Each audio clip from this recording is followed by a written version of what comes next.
Hello, and welcome to the Old Farm Bus Podcast. This is the back of the bus session. Hello and welcome to the Old Farm Bus, Back of the Bus Sessions podcast. Today's quite a strange time because I've hijacked my guest. He had no idea. No one can believe it. I can't believe I'm here. He had no idea he was doing a podcast. He turned up here so I could put Logic onto his Mac. And then I was like, yeah, you're coming in the bus, aren't you? He's like, yeah, why? I just got on the bus, sat down, and then I'm like, get behind your mic then. You're like, what am I doing? I've been coaxed. Tricked Trail into of it. chocolate biscuits and I'm here. But thank God I'm stuck on the bus though with the main man who we all love. We met him on this podcast before. Everyone told me great things about this podcast and I love you, mate. So it's TPJI. I love you, mate. Introductions like that, you don't get them anywhere else. I wish I could be woken up in the morning like that. That'd start my day off brilliantly. Could you really deal with my voice every morning? That's the question. Yeah, I might put it on snooze. Not yet, Mikey. I'm not in that mood at the minute. Hey up, mate. How you doing? No, there is something in that though, because me and my friend used to do. There was a module at uni called organisational behaviour, just Okay. about mindset and how people work. Of course you did. Yeah. This There was we coined it the gladiator pose, but there's a TED talk actually, and this lady's going on about to feel good in the morning. Yeah. So you can just look yourself in the mirror and just do that. Go for it. Just go like that. Do you have to say anything? We can in your mind, or Praise the Lord. your own mantra. Just I'm going to get hijacked today on the bus, and it will happen. And you just feel. Take it all as it Yeah. comes. That sounds nice. It worked for a 'Cause bit. I know the other way. Do you know if you let things amount and say you go to the bathroom, then you spill some toothpaste down you, Yeah. go back to the bed, stub your toe. Cumulative negativity. Yeah, that's it. Yeah. Is that the word? I've just made that up. Oh, dude. That's working for me. That's annoying, though, because every time I come up with a psychology or philosophy, Yeah. there's always it's in a book somewhere 100 years ago. I'm Yeah, like, well, I mean, it's kind of comforting thought to know I was that. the smart one. Yeah, but it's good to know that your mind is thinking like how that has been thought before. If you know what I Yeah, mean. It's that is cool. Newton said like on the shoulders of giants. And you can't take credit for the work. He's standing on the shoulders of previous giants of physics and stuff. Well, that's rather beautiful. Yeah. Okay. It's actually in a new TPJI lyric that thinking. That's why I've gone on to that. That's funny as well. When I'm really getting on it for the morning, I remember I worked in South Africa in this sanctuary, and I was that morning man, and we have to get up at like 4:30. And everyone caught. It was a guy, Alec Baldwin, Right. on Friends. Have you ever seen his appearance on Friends? Is it the itchy chicken pox, or is that 2.5 Men bloke, I Charlie think Sheen? Alec Baldwin on Friends is the guy. If it is Alec Baldwin, it might be another actor, but it's one of the guys. It's Right, one of so the Baldwin completely vague fellas. on one of the episodes, the few episodes of Friends. Watch this episode, but the guy, it's the person that everything's just amazing. He's just like, Right. oh my god. Oh no! Yes. That's so. He's Is it with Alec Phoebe. Baldwin? Yeah, I think it is Alec Baldwin with Phoebe. Yeah. Everyone called me Alec Baldwin by the end of Right, that. okay. 'Cause they were just like, will you shut up? Not everything's amazing. Yeah. It's quite an overused word, especially in my vocabulary. That's Amazing. a good thing, though. That's a good thing. Oh my god. What was the sanctuary? It was a primate sanctuary. I was looking after like baboons and what the little capuchins. They're not the little ones. I didn't even know what. Marmosettes. That's the Oh one. right, yeah, okay. The tiny little marmosettes. Back to Friends. That's Marcel, isn't it? Really? No, Yeah, he's but a capuchin. Oh, he has a capuchin. Yeah, that's a capuchin. They're more on the films because they're quite well trainable. Well, like hijacking Hangover. and an education. Yeah. I didn't expect either of those today. It was a wonderful place to work for. It's in the heart of Pretoria. Right. Really out the way. I don't know how I ended up there. I think it was one of my ex partners. Okay. Saw it online. We went for a month, and then when I was there for the month, I can't go home. Yeah. So she went back. I came back for a week, and I was like, I've got to go back. Wow. It was too special. Yeah. So I came bumbling back over and started a new life over there. That's There's crazy. some good stories from it. Yeah. I remember one day though. I don't know if I've ever said this story on the podcast. Exclusive. It's an exclusive. For the get on Patreon. Give me a quid. I was cooking dinner for everyone. Everyone was on shift. Some had gone out for the day, and it was just me in on my own. And suddenly, I hear the biggest screech just coming up, tyre tracks. Right. And I look over, and there's 4 South African workers with shotguns, like proper guns. Right. And then I'm like, oh, this is it. We're going to get everything taken off us. I might die. I'd come to this conclusion. It's not the nicest story, so I'll put a little precursor for that. Yeah. But then one of my friends got out of the car and she nearly got kidnapped. Okay. So I thought they were coming to kill me, but they'd actually just saved her life. Okay. So there's a car, we'd always talk, her name was Maria, and she was only 5 foot, nothing, literally the tiniest girl, but she was like that, Maria, I know what I'm doing. She was really fun. Yeah. But sometimes you say to women when you're travelling, and I've done quite a lot, just don't go out there. Yeah. You know what I mean? Like, we know you're gonna be fine. We know you're cool. We know you know travelling. Right. But this is South Africa. Yeah. It's probably best to just not do what you do. And anyway, she went walking on her own one day, and there'd been a car pull over to the side. Somebody got out to drag her in, and literally as she's getting dragged into this car, halfway in the car, the other car stopped, swerved, and just battered this bloke. But it was horrible because then they've got their own law system there. It's lawless, and the police are quite corrupt. So they decide to be vigilantes. So they got Maria in the car, and then the car had shut off with all his mates. But the guy, they caught him, and now they're like back here, and they're like, now we are going to go and kill him. Oh, right. And I'm like, I'm pleading with this gang of lads, please don't. The farmer gets out and he's like, this is how we deal with this in South Africa. And I'm like, no, lad, please, guys, this isn't good. So everyone come running around the corner. This isn't good. This is not good. Put it tamely. And honestly, man, like his face was to the side. The cable tied him. I think he'd soiled himself. It was horrid. Right. And then my partner at the time as well made another girl out. I was living a dream in South Africa. I was monkeying around. No problem. Cheeky monkey. And then she came round. All the friends, everyone just started swarming. And we were just pleading for about half an hour to not kill this guy. Yeah. Well, please don't kill him. Took him to the police station, so dealing with it how we deal with it. And within an hour, he just got out. He just paid some money, got back out, back on the streets, no problems at all. So crazy. It then did make you question the law system and the vigilantes. And maybe those men had come to their conclusion about what they wanted to do out of their own misjustice. Experience what they're going through. So honest, that was one moment where I thought Amazing Mike it was game over. And to be fair, he kept Maria and my partner at the time and a few of the girls. They were at the police station for hours just having to go through this cycle, and he'd just gone. I was like, oh, that's corruption. That is crazy. But it was I love South Africa. I think I like feeling on edge. Right. You see, I love that. You see, I've been. But it was just a rugby tour with the school, like secondary school, like lads, parents even went. There's a lot going to Wales. But it's still a million miles from what you probably went through or experienced even. I mean, our roughest night was just a bit of a rough rugby hostel. Like, it wasn't that bad. But yeah, it was. What was the quality of competition out there? Oh, was crazy! It really good. We Kings. I think I said before we went to Kings.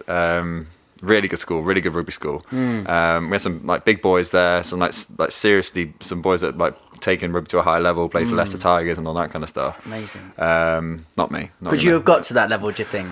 Did you go NLD level? Well, no. In a word, no. My story with rugby was that like lonely fat kid wanted to try something out. Can't see you as the lonely fat kid ever, man. Mike, I talk to you in the most beautiful of ways to everyone. I'm like, he's like 6 foot somewhere. He's got the voice of an angel. Mikey, you're all right. I've evolved since then, but this kid not knowing what he's doing, fat as hell, a bit of rugby, like met 3 friends through that, then got better and better and better. Captained one of the teams, the second team for Kings eventually. But I think if I was as good as I was maybe 2 years earlier than I left, I would have made it to a better level. But no, but I didn't mind about that. Any of your old mates end up playing onwards then? I've got a couple of mates. The thing is with the Kings, that they were really good at rugby, but then also really clever. One of my close mates. Should we not keep running into people for money, like banging me head? Yeah, that's the thing with the rugby and the football thing. There's a lot less money in rugby than football, but then there's also more. in the middle of that, you could probably get quite a good job with the qualifications you've got outside of sport and do that instead. So the rugby stayed as a back burner passion. And it is just a better sport in general. It is. The but respect's there. Yeah. I've got myself stuck in an algorithm at the minute on YouTube. Okay. But it just suggested one day rugby, and I had a whole day off. It was near Christmas time. Yeah. I thought, I've really missed my old Derby days. Yeah. Let's have a look. And I'm looking at biggest hits, and then it's going into rugby fights. And after you've clicked 6 of them, that's all you get given. But I can't get away from it because they're so good. It's brutal. Yeah. It feeds a part of my animalistic nature and soul. I'm just like, I love people. I love being nice. I love compassion. But there's something deep rooted in me that cannot have like just normality. It needs, like I said before, that bit buzz, of chaos, a bit of chaos. I mean, they're the same. That those guys that are like smacking each other at the end, they'll be shaking hands. Best mates. Yeah, at the end they'll be shaking hands. But yeah, my rugby was all right. I was competent on the field, and I was all right. But did you ever play at Gulliver's by any chance? Did you go? 'Cause it's the tournament that you play. Right. Then you get to play at Twickenham. Maybe. I think there was like a sevens arrangement for that. And then me being a porkier kid. You didn't get to play sevens. I mean, it sounds like such a violin heartbreak story. I played sevens once. Right. It's a lot of running, a lot of cardio. I'd love it now. 10 minutes in, and I was like, can I go back to prop forward, please? Yeah. But yeah, I think that was a good thing. We won that twice. Oh right, okay. Honestly, Derby team, I ended up getting booted out because I couldn't keep up with that level. Yeah. I played for 10. I was around 10 years old, and then kept going to 16, 17. Maybe I was 8. But I think we only lost twice in the whole time. That's crazy. And one of the times we lost, I only got put in the B team. We had a B, C and D team. And that broke my heart, so I just left after that. And all the other players did get scouted, and it was England and Leicester and all that. But the tours we had, the times I've had with it, the friends I made, it will never be forgotten. And it was some of the best times of my life. Yeah. But I remember playing at such a high level and not losing. So I'd not learnt the ability to lose. Right. It's hard. Yeah. And that everything come crashing down from being put into a B team where it was win one week, lose another. Yeah. Too much for me. Really? I can't handle it. Yeah. I only know win. But I've learnt it in time, and I think it's a great thing to be able to pass on to my daughter and so on. The time we lost was the third time we played. I think it might have been Norwich and then Braintree. Have you heard of them? Yeah. So good at our level, and we lost by, I think it was a point. And we'd never done it before. And we got kicked out of the tournament. Yeah. Oh, ouch! Yeah.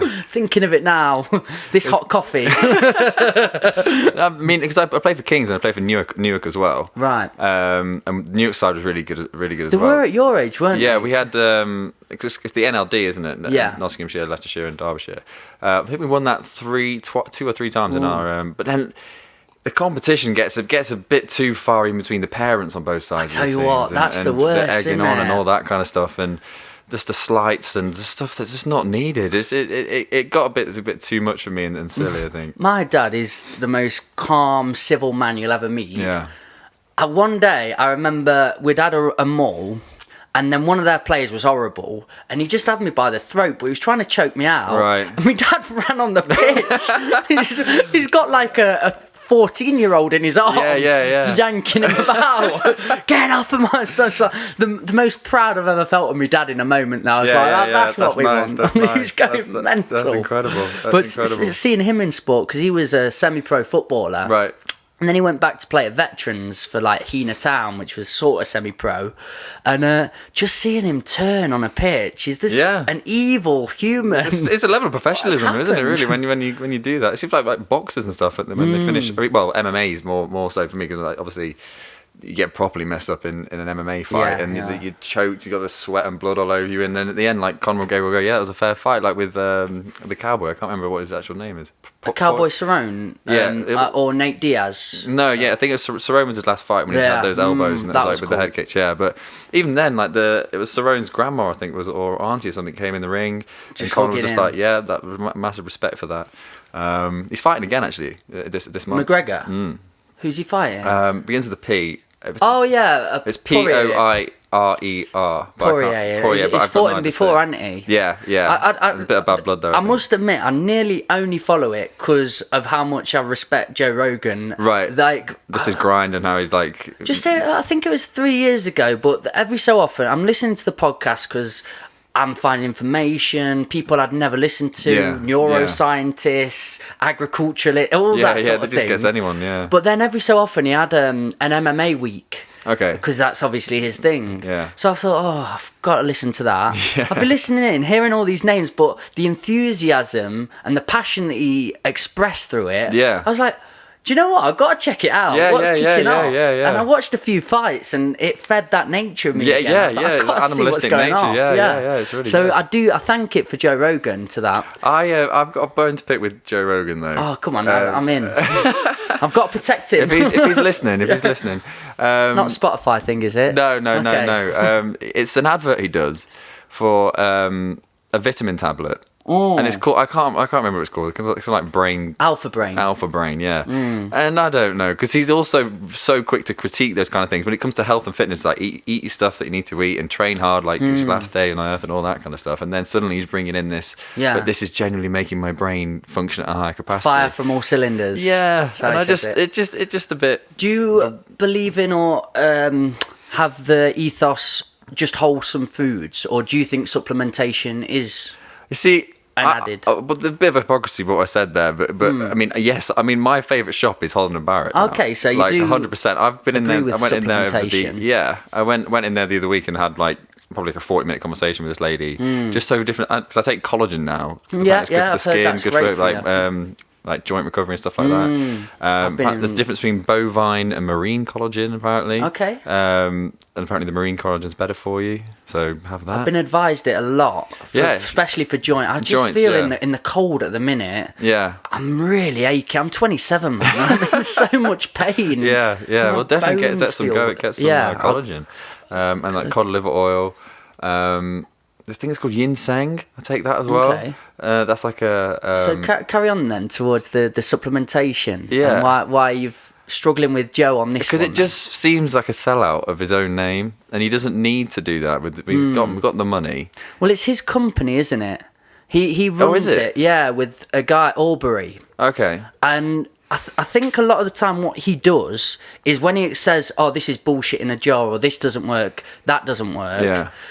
They try and manufacture what does work. Okay. My understanding. So there has been a lot of bullshit in a jar and pills and people trying to sell X amount and sell out. Yeah. So they've gone, well, there probably is something in this. We can manufacture it, but it's something we need to make that works and is actual science backed. Yeah. I think there was another guy I've been listening to who does the Carnivore Code, Paul Salandino. Right. Been watching loads of his stuff. I love nutrition. Yeah. Because on nutrition podcasts, you can listen to it, but you actually get to, on that day, implement things in your life. Yeah. So it's great to just listen to shit like this. Conversation of idiots. You're not an idiot, great. Need to tell you one more time.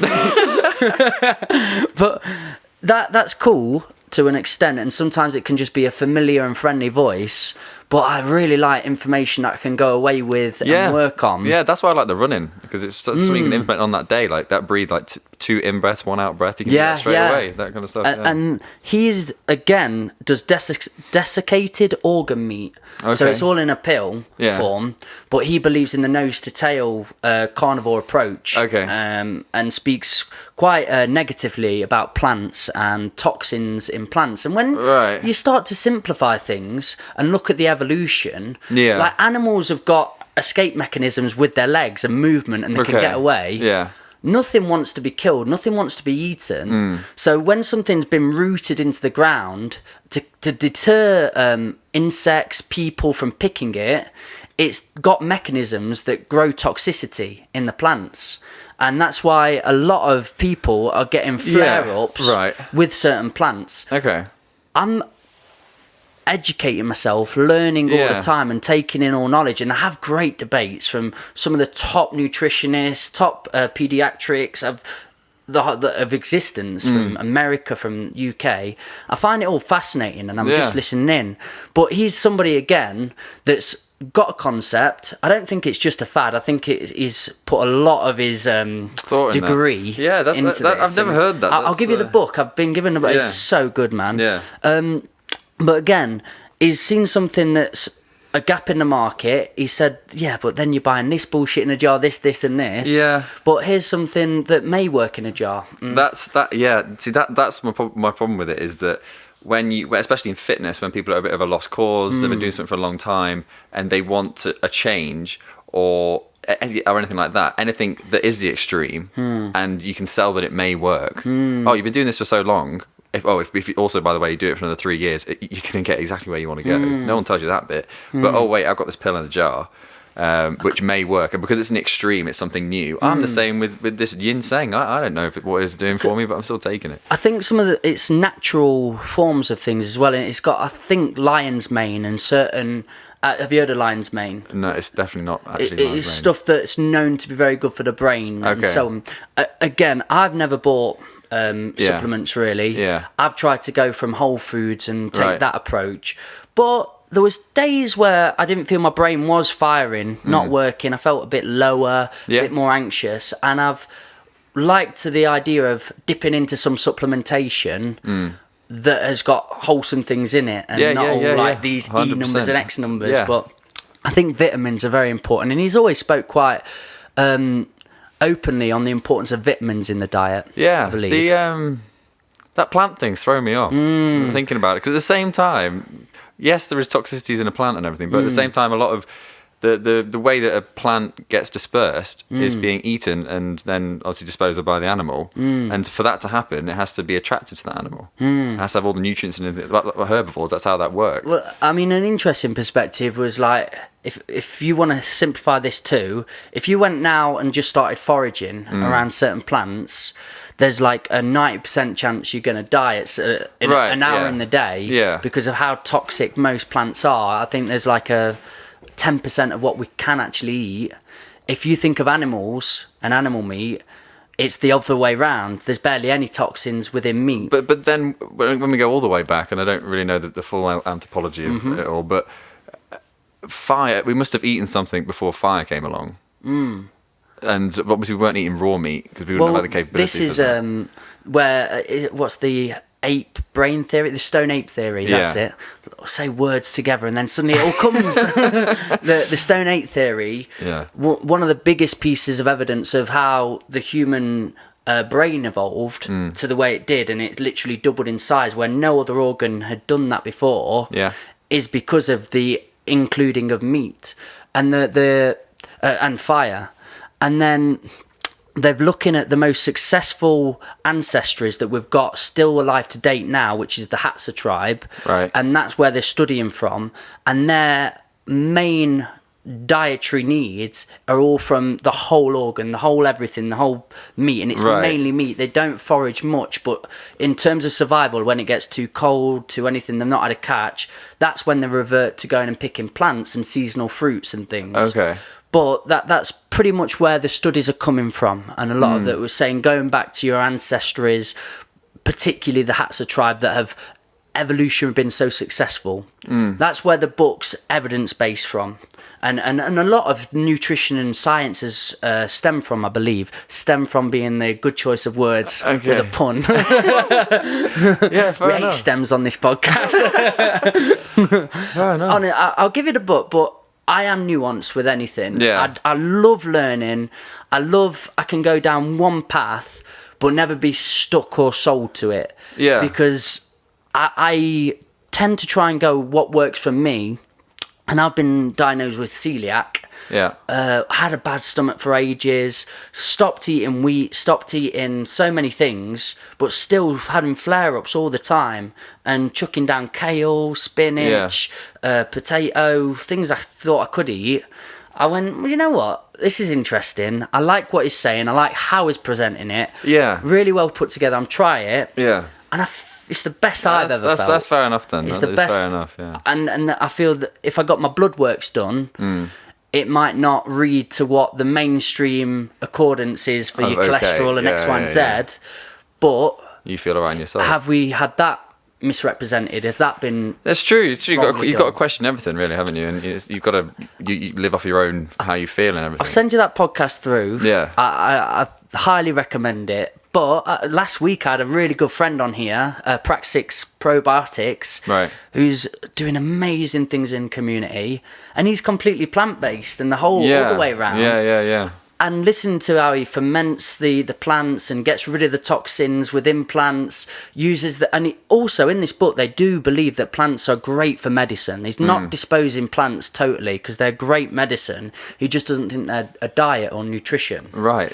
But Praxis has this other way in diet, and I love what he's about. Yeah. I love how he presents it and what he. The funny thing is, he brought up the Hatsa tribe. Okay. And we started talking about it because it's in the books he reads on plant-based. And I was like, well, that's fascinating because your people are studying one of our oldest ancestries who are extremely successful, but they've reached a different conclusion to what this guy's reached. Yeah. Do you know what I mean? Yeah. Who's been there and just said, what the hell do you eat? Information's in the eye of the beholder, isn't it, in that way? But yeah, very interesting. It's very fascinating. You do strike me as somebody that loves to look after yourself, keep healthy. Are you on the same mission as well for nutrition? It's changed. It's always been like, one, I've never really had a goal for it until probably the last 18 months, I say, of like health and nutrition and stuff like that. Partly that being financial, being at uni. You know, my dad sent me money to live. I sent my loan to my dad sent me money to live every week. Got paid on a Thursday. I think it's like 120 quid that I got, which is fair enough. It's good budgeting. Yeah. So then it's okay. Thursday, Friday, probably going to go out. Probably 40 quid's gone. Yeah. Okay. Drinking. Yeah. Okay. Yeah. And then Saturday. Hair of the dog in it. Got to probably carry on. Probably quite a little pub lunch. Another 20 quid gone. So then it's Sunday, and I've got like 60 quid left. And I'd just be the sucker for the lifestyle, going to the library, have a little coffee or whatever, and that's another 3 quid in the day sandwich. How old are you? At this point? Yeah. Like 19, 20. You got to be doing that though. Yeah, I know, but then the nutrition suffered was the point, because you'd be going to Sainsbury's, have a look what's on the chep shelf, what can I eat, what's going to get me through. So anyway, that period of my life stopped, which is fine. But at the same time, still going to the gym. But then not really thinking that much. There'd be a point where I'd have my money to live off, my dad would send me. Then I'd have some savings, some odd jobs that I'd done in the past, 8 years of my life. Okay. And I'd spend that on like protein bars at the vending machine. I went mad for protein bars. And the one in the gym, the vending machines in the gym, massive rip off. They're like 4 quid. Oh mate, terrible. It's funny, I'd lived in Australia as well for a year, and I decided I just wanted money at this point, because I wanted to go and live in Thailand for a few months and just splash out like a king. Yeah. So my only go-to, and it's probably a similar age, I would have been 19, 20, just gym, walked back through the supermarket, got all them bars and shakes and stuff, and then went home, and that was all. And then went work as well in between that. But that was my only routine. Yeah. But I remember just thinking, I'm spending about flick this back on. I was spending a good $25, $30 a day just coming back through. So good hours, 2 hours working. Yeah, you don't think about it, do you? But I mean, now that I'm home and I'm there's no massive expenses, but I'm still earning, so I can afford to put more money into nutrition, if in that sense. And I do really get into it, even just how you use the time in the gym, how I'm training, how what I just before I eat goes into the gym is going to affect me. And we're saying before, like last week, when you have those 1 or 2 days off, like today was my first day back at the gym, and I've had to do like a reset kind of workout, like the whole body, like twice round, because it just throws me off so much. Like your body is this kind of machine when you get to that level of like intensity that you count in every calorie, but not just calorie, what's inside that calorie. I need to be hitting 200 grams of protein and whatever. So then what I'm now doing that quite regularly. I've been doing that probably for, I don't know, like 15 months.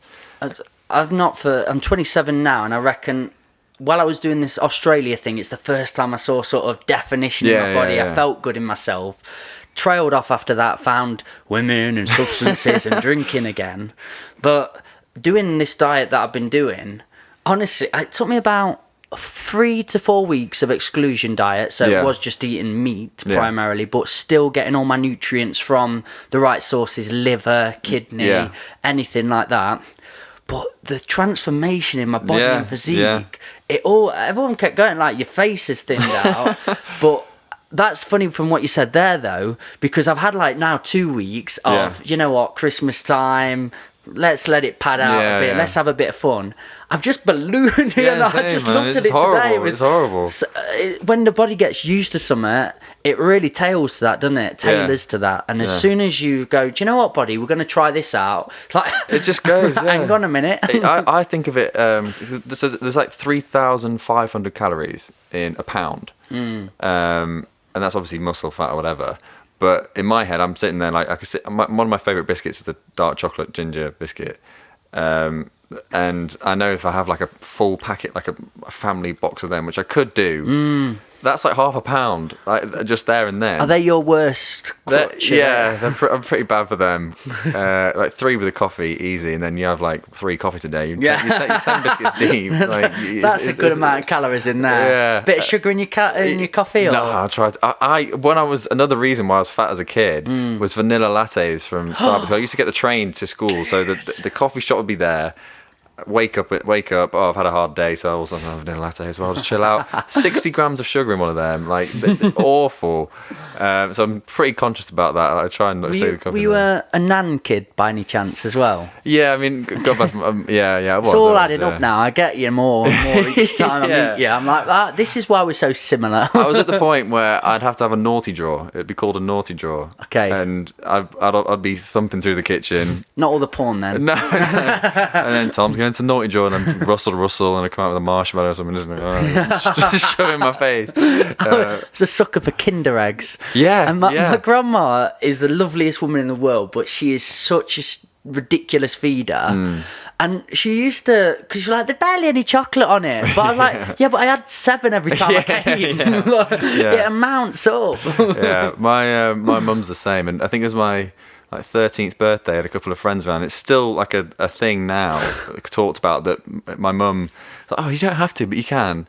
Got my mates, I think it was like 7 pork chops in one birthday meal, and it's just stayed. And that chat's still there. Yeah, that amount of fat on the edge. Just like, I just want to cut all that off and slurp it down. My mum's just a feeder, but I mean that's just how it goes. You have to control it. Like now, like today, Mum and Dad said like, oh, it's leftover turkey and the ham. I'm going to make a tiger fillet. So I've had to say no. I can't do it. I'm going to have to get my own food today and eat just exactly what I need to eat. And you have to recognise what you really want out of life, training, I suppose, and training yourself. If you really want optimal, you can go vividly down these paths and look at certain information and books that. But I'm like you, I love food, and I do want the ability to be able to go out with my mates and just demolish a pasta bowl if I really want to. But that's fine. Another thing in my head that I calculate, because I've said, but I do into the running.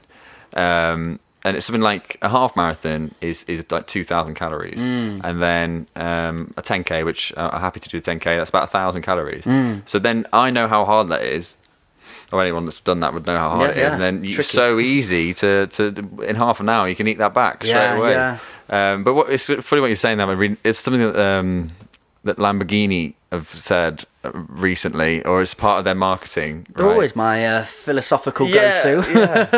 What Lamborghini saying recently? But their marketing is like they don't make adverts for Lamborghini because the people that are buying Lamborghinis aren't watching TV. And that I love that. So do they not make adverts? No. And that's their marketing, because they think that the person that's working their ass off to get there, to get by the Lamborghini, supposedly. I mean, I think if I got loads of money, I don't think I'd go about buying the fancy cars and stuff.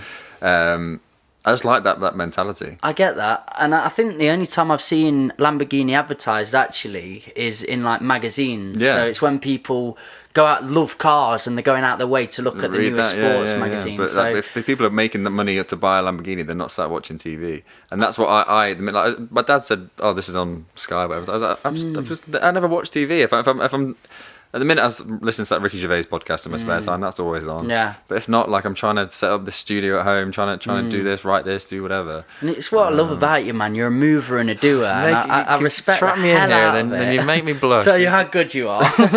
But I suppose that leads us on, or segues a little, to how you got to conduct yourself as an artist. And we have openly spoke about making all the wrong decisions as trying to promote ourselves and showcase it. Yeah.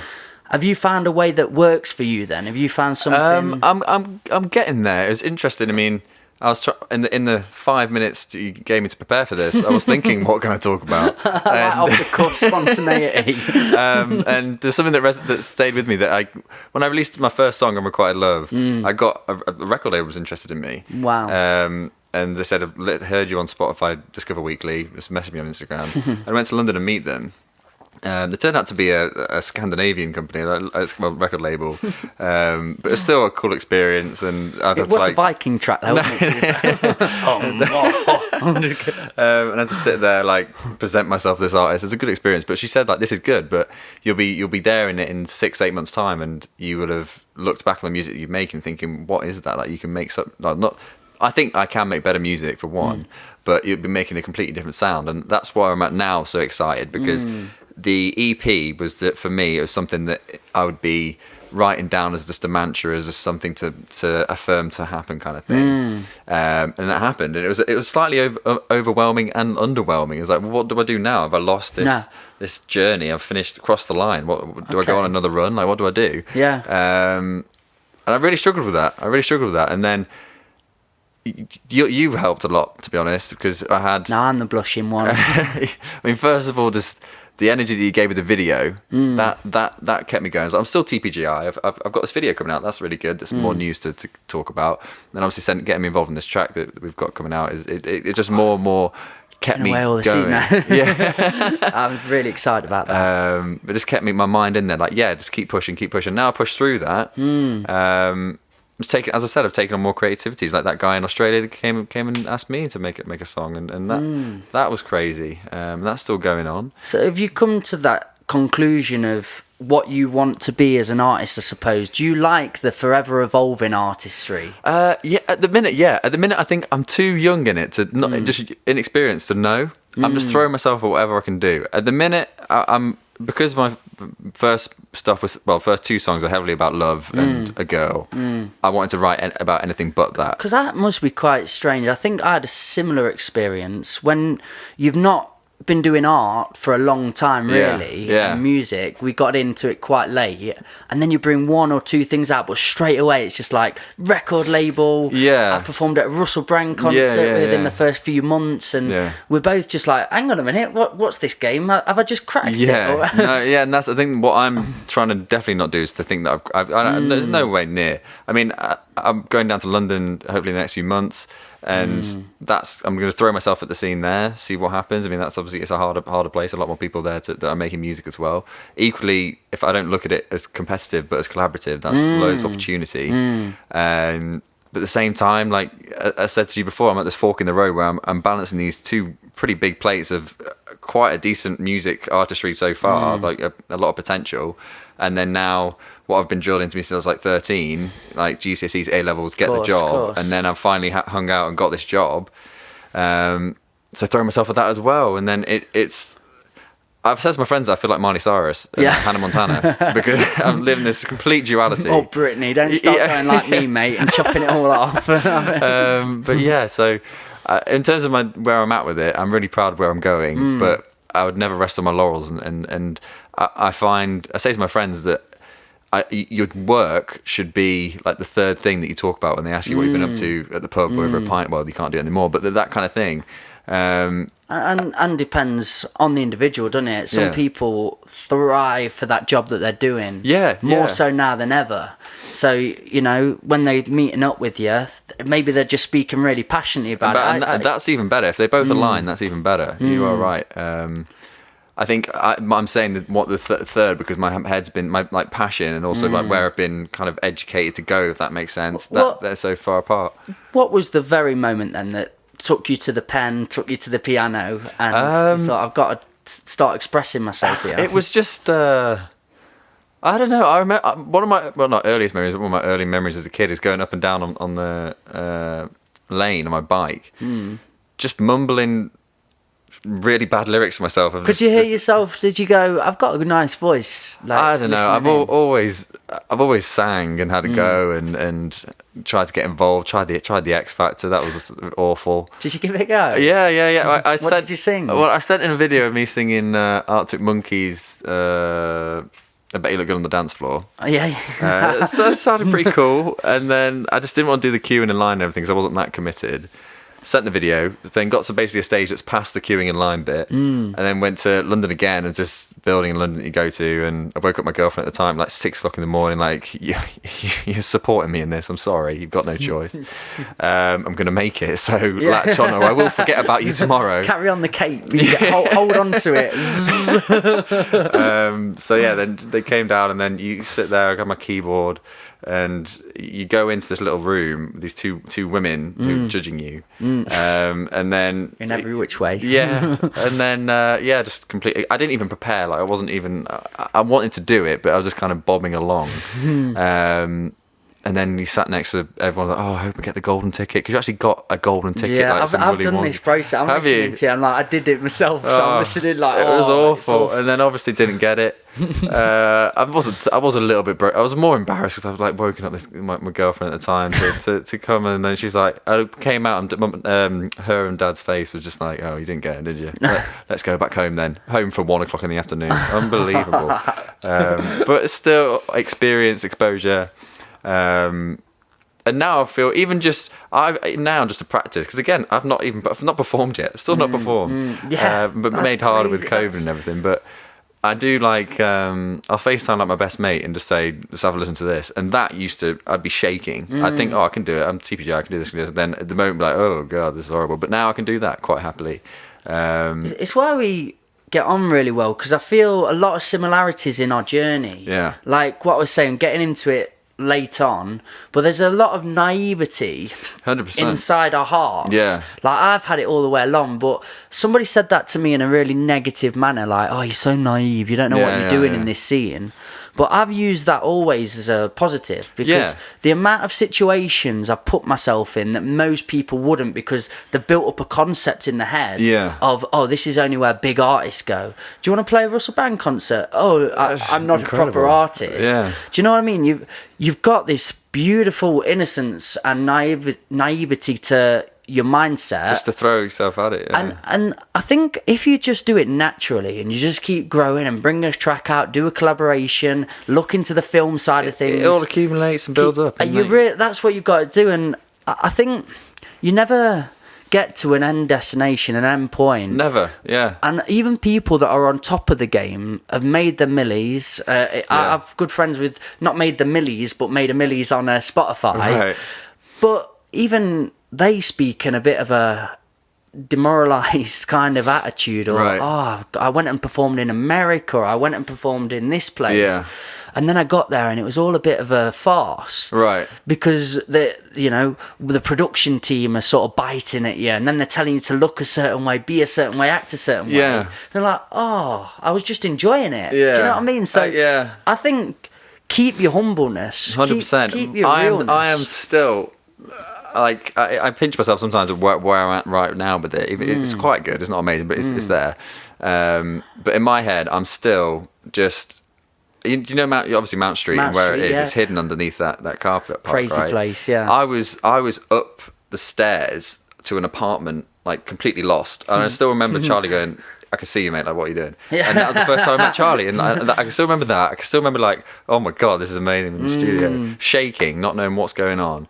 And the first moment was me playing the piano and then doing a bit of vocal and me thinking, this is amazing. This is amazing. And then just as soon as I've always been in the mindset of, if I just get on that one song on Spotify, I'm completely saturated with that. That's absolutely fine. And then it's just been like that. So everything's been a bonus. So in the same time, if I was in that American situation and had producers like biting at my ear and everything, I'd be like, yeah, but it's just all. I feel like I've won already, just because that's all I wanted from it at the time. It's only when you get hungry, or you're kind of maybe forced to be hungrier for it, that when you're left unsatisfied, I think. And like you say, one of the most buzzing feelings you get is when in that place of unfamiliarity. You're sort of there, like, Charlie, what's happening next? You're going down to this weird studio. And that's where I lost a bit of love for it, was when I grew a bit too comfortable. I knew the practice then. I knew what a studio was. I knew what performance on a stage was. And I started going into stages and not even feeling my words anymore. I was getting on and just getting into flow. But the best feelings is where you're like, oh, what's this crowd going to be like? You perform and then they go quiet and they're like, he's actually kind of cool. I'm into this. And then you're vibing off of that and bouncing. When you're like, oh, I've done this for like the 100th time this month. How do you keep it exciting? You can get into that comfortable zone where you lose that thirst for it. So it is mixing it up. Even like you said, you've got a new job now. Congratulations. But mixing up your life, mixing up all opportunities feeds the fire in all different avenues. And I think... the thing with having a passion that is so strong, with obviously clearly yourself and myself, is that it only takes a small thing to ignite it again. And for me, when I was saying earlier, getting this keyboard for Christmas, there's 300 sounds on that. That's 300 little ignitions that I've got there. They're going to make me. You've got some nights ahead of you. So I'm loving that as well. And it was another quotation from I can't sound like him, David Bowie. He says that the best place to be in life is just beyond the water where your feet can't touch the floor. When you're just a little bit uncomfortable, that goes off. I'll cut this bit out just for my mum. She'll go wild for that. Pictures of him everywhere. Always playing. I just really feel I'm really loving my art again. But like you said before, you've had your dad's this side of things, you've got to do work and get to this place, or do you just fulfill a passion and do you do this? I had these concepts in my head. I've recently just got to that place of everything's possible. Exactly. You can do anything in this. And when you have conversations with artists, it's always of the black and the white. Do you do this? Do you do that? And I just think... I don't think, whatever works for you in that time, if it's not feeding your fire and it's taken away and it's draining you a little bit, then... that's got to be questioned, and you've got to go back to the drawing board and see what works again. But like we've just said perfectly in this, if you're keeping it buzzing, you keep the thing that I've done is collaborations now, like the track we've done. I'm buzzing for that. I'm listening in, I'm like, oh, I'm really proud of it. I know the process of what it takes now to promote it, and then we do a video, and then it comes out in this way. I'm not bored of that because it's a completely new arrangement. It's a completely new way of doing it. Do you know what I mean? 100%. It's so important to keep that fire. I think as well you've got the podcast and the music, you've got loads of different things going on. Saving myself with the job. And I mean, I hope around I'm leaving soon Vodafone, but I don't think, because I sometimes think, oh right, why haven't I? Because they say like, oh, commit to 100%. Like you got to give 110% commit to anything. All your energy has to be on this one thing. But I was thinking, like, if I did that, if I didn't do Vodafone for the past like 12 months and just wrote every day and lived this this kind of crazy like bohemian lifestyle of like writing and everything. I don't think I would have written much. I wouldn't have lived. I wouldn't have got nothing to document. And it's not as special. And when I'm in that studio, I'm counting every second. Like I know that this is amazing. I feel the same like amazement as I was like the first time. But that, I mean, I've probably been. I don't know how many days I've been in there in total, like how many times I've gone, but it might have not like tarnished its specialness. I don't know, but yeah. I just think that if you do, it just saturates a little bit. It's been made more special for me because I'm doing different things. So you bring more energy to it. It's more concentrated creativity. I think that's what I'm trying to say. Is the next year going to be a live performance then? Is that the next step? Yeah, well, it's just more telling of like. What if you hate that? What if you actually were the underground artist? I don't know. I don't see myself hating it. Really? I really do picture that so clearly in my mind. Like when I was releasing like Another Light, like the second track, I had like, okay, there's gonna be blue lights on stage. I'm just gonna be having these dungarees on, nothing else, and then nothing else. I'm just gonna be like another light, like flash cannons just gonna go off. Like it's so clear in my head. Like right here, I am the audience. I'm in. You sold it. I'm so there. So yeah, I am excited to learn about it, to learn about the production of a show and stuff like that. Because I think I can perform, but like Travis Scott shows and stuff, and all those kind of things. Like it's a show, isn't it? It's and I was thinking the other day as well. It's you can be good at singing and stuff, but you perform a song, you have to like tell the story of it, and it can be in your facial expressions, or for me, like how I'm actually playing the piano, like is part of music anyway. But it is a whole thing. Like you don't have to be that good at all, either singing or the piano. If you can tell that story really well, then that's a performance. I do want to speak to like long-term artists on how they manage to maintain that and give it the feeling all the song deserves, because they've been to like say 100 shows, and you go and see a really well-versed artist, and they can just always get into them shoes. I think that it's really hard for us to draw parallels to, because their kind of capacity for problems and stuff like that is a lot. It's not as filled as ours. Like they don't have their superstars. You know, like Dua Lipa doesn't wake up worrying probably about even what she's going to eat in the day. Like that's probably catered for a majority of the time. Do you know what I mean? Is it carnivore today? Yeah, whatever you want. Let's go. So to that level, then we won't have to worry that much. So it's just the only thing I've got to worry about today is bringing as much energy as I can, like and just for this hour and a half performance or whatever. A lot of work go into it, and dancing and everything like that. I think it's a lot of work. I know that, but I just don't think they have to worry about as much things. It doesn't bring you down. I suppose that there's going to be an element of that there. I've definitely seen it in amateur artists though that have to sustain a job and an artistry. Motormouth's one that springs to mind. Okay. But his song, Flower, let me be a flower. Yeah, that was nice. Hello there, Mr. Sun. Nice. Oh, mate, I'm sending you that over. Okay. He's so good. One of my favourite songs ever. And it's from Motormouth, who shouldn't be an amateur. He should be supporting the top of the tops. Yeah. But he's been doing it for 7+ years, maybe like 10 years now. And I'm watching that song that I've seen him do for the 1000th time. He's just... it's so funny watching him as well, because he's got a loop track, right? And it's just him. It's this tiny guy, kind of skinny, gets up on stage, starts going, and then puts that on loop, puts something else on, goes through, and then it builds up. But you just start seeing people like smattering across, and then I've seen about 300 people just crowd around this one man, and it's crazy. Yeah. But I've had similar, maybe like 50 people, right, with my poetry from a show, because they're not expecting a spoken word artist. And when I'm in the starting part of my journey in performing, I really meant it. Like there's one about my friend that died to a knife crime incident, and I get up on stage and I have to take a minute, and then I'm like, it was Saturday night and they're out in the town. And straight away there was a bit of something there, feeling, and then some people, and I'm telling a story like Mike Skinner would. I noticed myself after a year, 2 years, performing that one, getting two in my head and just saying the words and not remembering the story, not getting into that heart. But then I'm looking at Motormouth, who can do that. So I think there's such a skill in that. Definitely. Drawing on the emotion of it, isn't it? And that made me worry a lot as an artist, because I thought, to be an artist, you have to be able to perform on stage. You have to be able to keep creating content, But I've just changed my approach to it. I just think, right, if I really love like doing a collaboration in my own house, get me pajamas on with TPJI's going around, it don't ever have to go any further than that for me now. Yeah, exactly. And I've took that pressure off of myself that I think a lot of artists do, because when they think of being an artist, they've got to fulfill all these roles all the time. Yeah. And sometimes it's just not possible. It's not feeling it. And I think another thing pointed out is the pressure as well. Because, I mean, a lot of people, maybe when they're like 17, I don't really know the any other story besides yours and mine of how I'm trying to make it with the music. But you can imagine if you're 16, 17... For example, me, actually, if I didn't go to uni and X Factor was like, okay...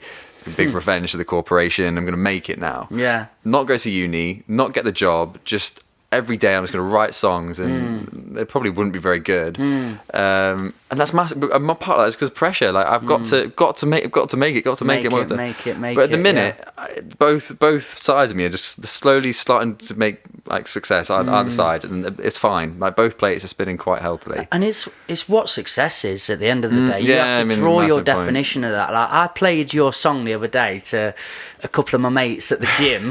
Like it's really good. Have a listen. And you've got like 6 people in there like, oh, this is sick. Do you know what I mean? But that's all you need. If I had that that's success Yeah, drawn yeah, up in a that- map yeah, for me. yeah, I'm done. I've yeah. got that recognition of I've done something of value, and Yeah. that's what I want it to be. I think we had a Yeah. great discussion the other day. I've put a little bit of money into certain pockets now to get views up or Yeah. help things explore and be seen a bit more, because I was getting like a really stagnant amount of views on everything Yeah. and likes and stuff, which isn't the be all and end all. No. But as an artist, I've decided for myself, I'd love to look back at it and feel like 1,000 people have seen it rather than a few hundred. Yeah. It creates that value for me. Yeah. So every step of the way, I think the answer is for any artist, keep having conversations with self, the most truthful what do you want conversations. from the music? What are you is the really biggest thing. about? What are you really after? Yeah. If it is the lights and the fame and the glory, Yeah. have a truthful conversation. Say, is it? Yeah. Is that it? 100%. And that's maybe what people aren't having enough of, and they're just comparing and trying to have the same journey as somebody Yeah. else that they're not actually about. Yeah, it's a hard one. It's a hard one because at the same time, I am still this kid. Just like I'm so happy I've got one song on Spotify. But then people start putting words in your ears. Charlie, I love Charlie to death. He's a very excitable bloke, and Yeah. everything that we do is the best thing that we've ever done. Yeah. And I'm like, oh my god. That's so true. I'm like, oh my god, I'm gonna like be on like American Pop Idol and like close the show. This is gonna be incredible. And that energy's amazing, and you do feel it, and you're in the studio doing that. And it's amazing.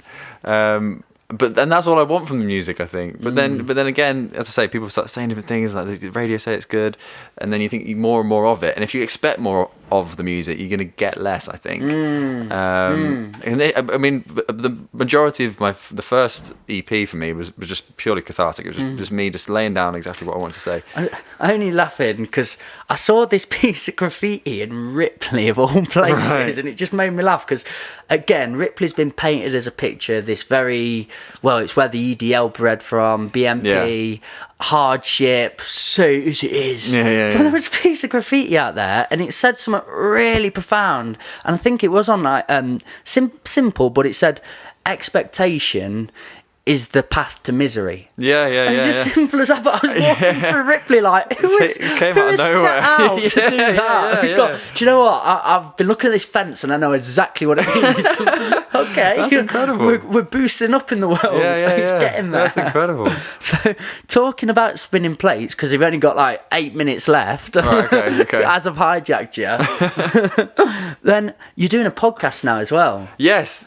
I mean that Talking that about is just completely organic. It's just too. Do you want some? Feel a bit like an imposter. I can see why you've Enough hijacked me space now. in this yeah. room for one of us, mate. But I mean that is just organically out of two mates missing each other through COVID, being pissed and liking coffee. Like we tried to do it with this advent calendar that Espresso do. So you had an advent calendar. Yeah, we both through got the same. Christmas. Both got the same one. Did you buy each other the same one? No. Did you tell each other you've got to buy it? Yeah, we planned it. We it. This is what we need to get it before obviously the first. And it was just a safe place to be snobby about coffee. It was like the bitterness, where it's from, like the strength of it. Yeah, there's not many places for that, is there? No, you need to make your own 'cause safe you're space. gonna sound a and bit of a haven. knob. Yeah, if you start talking about the bitterness, the sweetness, the aftertaste. Yeah. But it was so interesting, so fun, and just questions like why people drink caffeine and what brought their first coffee. Like my mate would never drink a Red Bull, for example, and he was quite interested on that. But at the same time, it's a nightmare because I've tried to upload it with that Buzzsprouts thing. Still not on Spotify. Spreaker. That's Yeah. where you go. I think Spreaker. I'm Spreaker's gonna have to have another go at it. Let me help you set it up, mate. Yeah. I'll just pop it on for you. It just gets it all Yeah. pinging out. I think Spreaker, if you're listening to this, I'm your mate. Give me a free subscription. But yeah, it was really good. And then the last one was What's Behind 24. Were you doing one every day then? A No, that was the podcast a thing. We day? did one for the first 12 days, and then I was like, okay, I'll sort it. It just hasn't uploaded, so we haven't filmed the last bit. Right. Yet to be done. Oh, so you split it into two? Well, yeah, it was completely off. I mean, it wasn't as regimented as this, as invite someone to the house and then handcuff them to the bus. Yeah. It wasn't. Hey, listen to our song now. Do a podcast. But yeah, so it's just completely freelance. It's just one of those things where it's just he's a very creative guy. Like he's been in like Leeds Radio and stuff. And How long's an episode? the episode was an hour, and it was like, oh, can I add this bit in? It was. I was like, no, I sound awful. I can't be heard saying these things. Like, just get rid of that. What, was it too snooty? No, not snooty. I was just drunk, just chatting absolute tripe. I must admit, so I don't know if you saw, but I did a podcast a day for the week of Christmas. I had some really good guests in, a guy from Electric Bear Studios. Did they come on their own will, those ones? Yeah. Okay, when they got here, they were very sleepy, and I don't know why. But we started having sherry, right? And I remember like just having like massive brain fogs throughout. Right, okay. It's so hard in a podcast, isn't it? You're Yeah. like on this path, you know exactly what you want to say. They've just said the tiniest thing to throw you. You're like, Yeah. I've gone. yeah. And I don't know how I'm going to drag this back. So I really enjoy this podcast, and we've started a new one with Chrissy that I'm really happy about, called the Made It podcast. Yeah. With a bit more structure. It's got a really cool concept behind it. They're promoting local artists and art in general. Yeah. And we tried it out the other day, and I'm like, this is flawless. Yeah. Like, this is such a concept. But this one, I really did just want it to go wherever the hell it wants to go. Yeah. Throughout my life, I've just been fascinated with conversation. Yeah. And do you know when you get like a guy come to your school and he's doing an assembly, and then he asks, does anyone have a question? I always felt so awkward for them. Yeah. Because no one would silent, ask yeah. anything. So I'd be like 20 questions. Yeah. Maybe they didn't make sense, my questions, but I just felt like I had to help them out and give them that art of conversation. So I think that's what comes in this podcast. Yeah, I just mean, like for you, with the exploring. passion and just you've just gone for this podcasting thing, and like you love it. You can see the way you speak and how you. It's not. I think yes, you're interested in people because that is necessary for the podcast. But you just love doing this. It's infectious fun, to sit here and talk to you about it, to be part of it. I've learned so much doing it too. Yeah, it's about self, about others, and how to conduct yourself in conversation. I think later on down the line, I'll write a book about it. And what it's given me. That'd be I've really just cool. decided that now anyway. What's in here now? But how does a conversation evolve? Are you going to keep on with coffee? That's yes. Well, so it started off. Well, no, I mean, little bits came from it. Like we would talk about film, and it was a sentence. I keep hitting that. Wow. It was centered around coffee, but then film would come into it and different things that were going on that week. It was good. I mean, at the same time, it was just two mates being a bit egotistical, just like, oh, we have really good conversations. Yeah. Everyone's going to want to know about what we talk about when we're pissed. So I mean, I reckon every friendship group must say once in their friendship we should circle, podcast this. Yeah, we need to video this. Yeah, every time I went up to Leeds. As before COVID came out like it's a film, but yeah, they'd say, oh, let's just sit in the garden, a couple of beers, and just everyone want to know what we have to say about world and current affairs, and no one would care. No one would care. I'd really wanted to do a podcast with a dictaphone, but just have the here and now podcast, right? And be the fly on the wall with all them friendship circles. Yeah, that'd be I have incredible. been that butterfly. I've not got a true just a friendship circle. Yeah, neither. But I like people, and I like being in their friendship circles and seeing what they're about, and then being like, oh yeah, that was cool. I'm off buzzing here now. Yeah. But just being that dictaphone and just having it there to say, right, go. Yeah. It would be interesting. It's there's a lot of pressure. I don't think people are quite private, aren't they? Not knowingly that they are private. But yeah, that's the trick. Just man. Putting a little recording device there, people would think free up. Yeah, open. They would freak out. Be a lot of arrests. Yeah. Go on then, just to be a little snob. What do you want from a coffee? Oh, it's what you don't. It start off with what you don't want and build into what you want. I'm guessing that burn. I get a little bit. There's a bitterness. What we came to the conclusion was because it came with a strength guide. Out of 13, I don't know why, just for extra just knobheadness, I think it came out of 13, not 10. And what we came to the conclusion was you don't want a strongly coffee taste of a coffee, because that's what it's going to be in there anyway somewhere. It's what else you can taste with that. They were bringing in amaretto and stuff like that. It wasn't their best effort.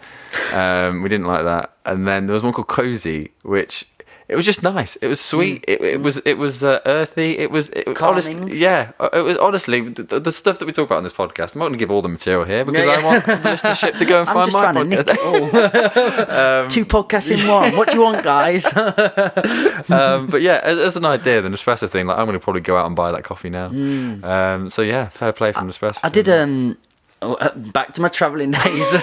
Bringing out a book, everyone, and another podcast. This was probably my favourite travelling part of Australia. It's called the Yarra Valley. Okay. And you're all on bikes and you're going through the woodland, but then you're going to different vineyards. Okay. And this is all a bunch of backpackers. They've got no money, but we're like, do you know what? We're going to be proper pretentious today. Yeah. And we're all driving around with a bag of goon, which is like really cheap wine. Yeah. Doing that and then having like £100 wines in this vineyard.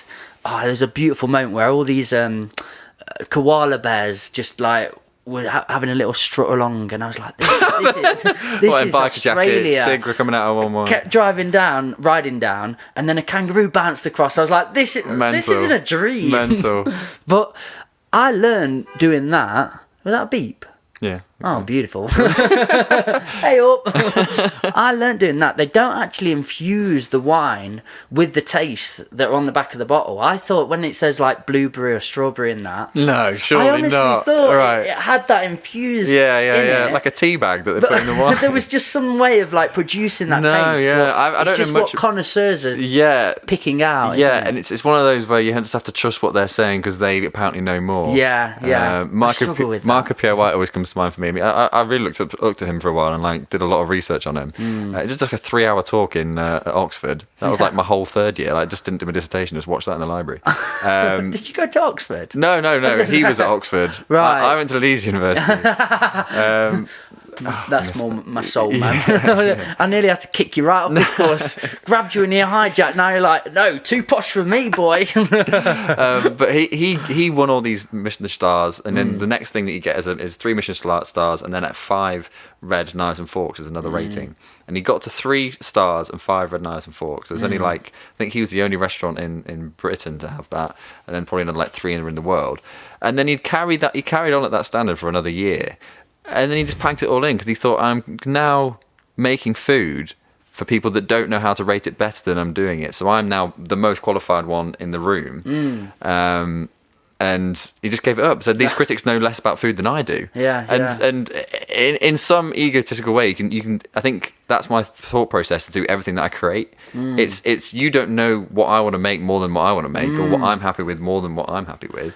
Things that are subjective are so hard to put a label on and quantify, aren't they? I love MasterChef, but then sometimes I'm like, that looked rank, or not bothered about that. That'd be incredible. Greg Wallace cracking that out. That looked a bit rank, mate.